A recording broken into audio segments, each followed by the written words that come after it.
ഈശോമിശിഹായ്ക്ക് സ്തുതിയായിരിക്കട്ടെ. 1 പത്രോസ് 4 അധ്യായം 1 തിരുവചനം. ശരീരത്തിൽ പീഡനമേറ്റ ക്രിസ്തുവിൻ്റെ മനോഭാവം നിങ്ങൾക്കുണ്ടായിരിക്കട്ടെ. ശരീരത്തിൽ സഹിക്കുന്നവൻ പാപത്തോട് വിടവാങ്ങിയിരിക്കുന്നു. നമ്മുടെ ശരീരത്തിൽ സഹനം അഥവാ പരിത്യാഗങ്ങൾ എടുക്കുമ്പോൾ നമ്മുടെ ശരീരത്തിൽ നിന്ന് പാപപ്രവണതകൾ വിടവാങ്ങുന്നു.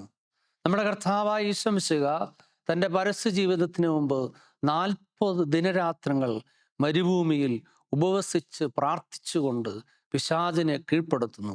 ശരീരത്തിൽ ഉപവാസം എടുക്കുമ്പോൾ, രാത്രിയിൽ ഉണർന്നിരുന്ന് പ്രാർത്ഥിക്കുമ്പോൾ നമ്മളിൽ നിന്ന്, ശരീരത്തിൽ നിന്ന് പാപത്തിൻ്റെ പ്രവണതകൾ പിന്മാറുന്നു. പരിശുദ്ധ അമ്മ നമുക്ക് നൽകിയിരിക്കുന്ന 3 വെളിപാടുകളാണ് പ്രാർത്ഥന, പ്രായശ്ചിത്തം, പരിഹാരം. ഈ ക്രിസ്മസിനൊരുക്കമായി നമുക്ക് പ്രാർത്ഥിക്കുവാനും പ്രായശ്ചിത്തം അനുഷ്ഠിക്കുവാനും പരിഹാര ജീവിതം നയിക്കാനുള്ള വലിയ കൃപ ദൈവം നമുക്ക് തരട്ടെ. ദൈവം നമ്മെ അനുഗ്രഹിക്കട്ടെ.